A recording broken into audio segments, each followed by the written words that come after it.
Hi everyone, welcome to my channel. I'm really happy to be sharing with you some very healthy habits that you guys can be trying in 2021, and I hope that they're a little bit unique, maybe not quite common practice, and I hope that they're helpful. So let's get started. So the very first thing that I have been doing for quite some time now is actually charting my cycle. So if you are unfamiliar with what charting your cycle means or what it looks like, it's basically a way to track your fertility, your fertile, your non-fertile windows, as well as to be able to project best time to conceive, the times that you're not able to conceive, as well as when your period might be. The way that I do that is using my Wink.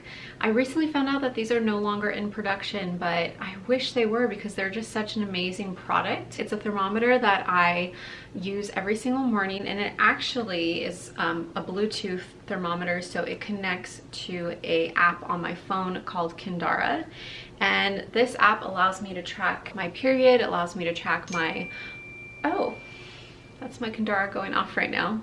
New temperatures received. Great. So it notifies you when you receive temperatures, but it tracks my cycle for me. It allows me to track days that I have my period, cervical fluid, all that good stuff.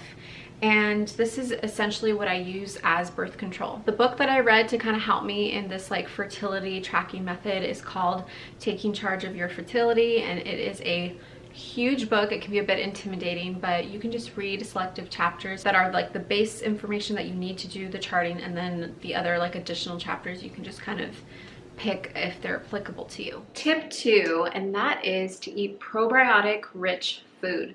So probiotics are really healthy little bacteria that live inside our intestinal lining that really help with our digestion, our immune system, and our overall body's health. For a long time, I used to take probiotic supplements, and in more recent years, I've just tried to incorporate foods that are rich in probiotics to make sure that my gut flora is nice and diversified, and that I have a good and healthy amount of bacteria, healthy bacteria inside my intestinal tract. So one of my favorite things to eat is sauerkraut, which is just fermented cabbage.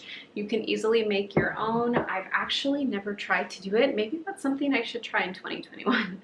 Put it as a little bucket list item, make my own sauerkraut. That would be cool. If you're not a big fan of fermented foods, you can try things like kefir and yogurt, kombucha. They're all really great, high in probiotics. Going to be really great for your body as well. And some benefits I've noticed in consuming probiotics: I'm just more regular overall, less bloating, really important, and less stomach digestion upset. So tip number 3, and this is something that I desperately need to work on and have been working on, but that is practicing better sleep hygiene. If you're anything like me, going to sleep and staying asleep can sometimes be a very big task. As long as I can remember, I've never been a good sleeper, and it's something that I've been wanting to work on and have been working on literally for years. So the first thing, and honestly this has been a lifesaver for me, is just taking melatonin. I like that it's a liquid versus a pill form of melatonin because it allows me to adjust how much melatonin I take. It recommends 5 dropperfuls, but sometimes I just need like 1 or 2 to kind of help relax my body and go to sleep. The other thing I do every night is I try to diffuse some essential oils.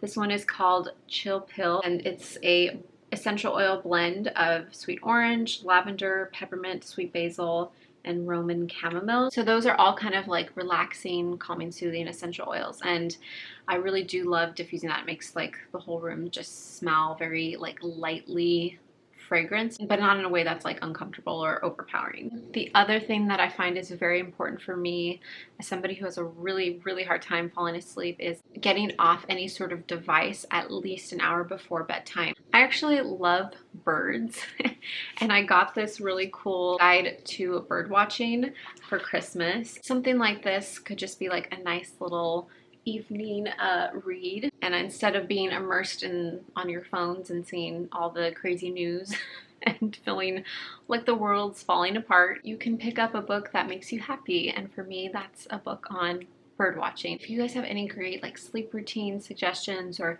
anything that just helps you fall asleep really quickly, really relaxes you, I would love to hear your suggestions down in the comments. Yes, I'm sitting on my toilet because why not?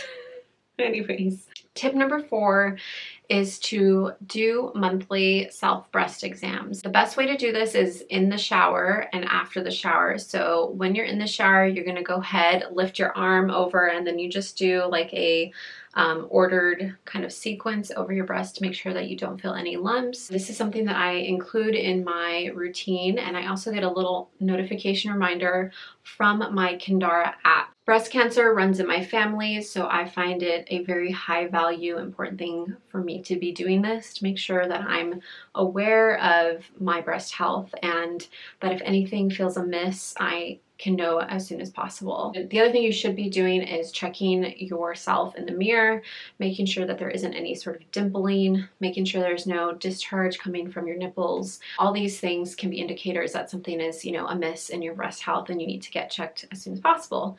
Now, this isn't to bring fear upon anyone. I really just want to encourage us to be able to check our bodies and to be able to care for ourselves in the best way possible. That is my 4th tip for you, and that is do monthly self-breast exams. Tip number 5, and that is to ditch the perfumes.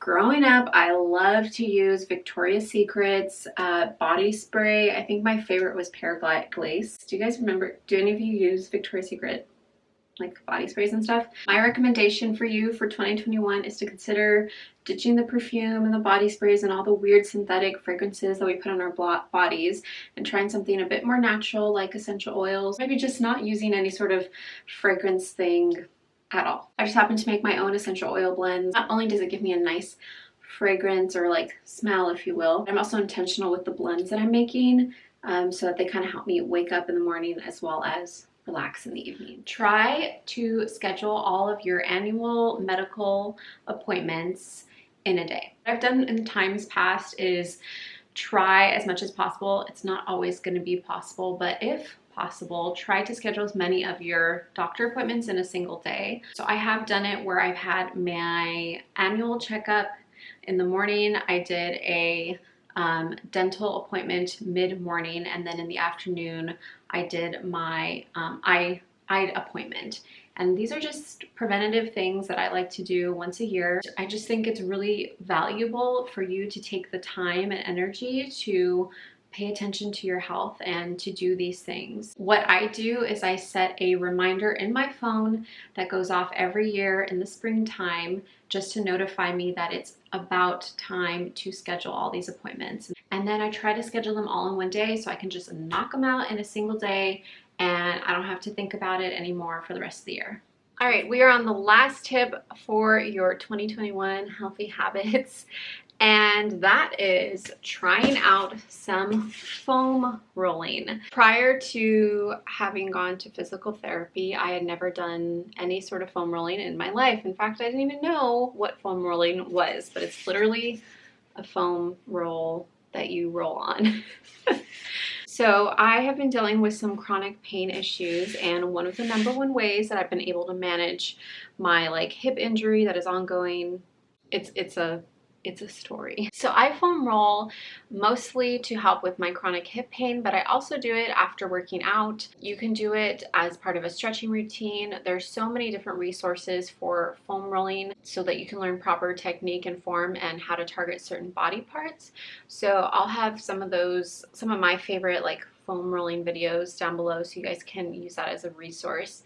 But really try foam rolling if you are working out, dealing with sore muscles, if you have any sort of recovery that you're doing. I think this is a really healthy tool to implement in just taking care of your body and giving your body the attention and love that it needs in order to recover well.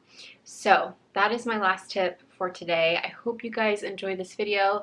Hope it was helpful, and I will catch you next week. Oh, and don't forget to subscribe. Thanks for being here.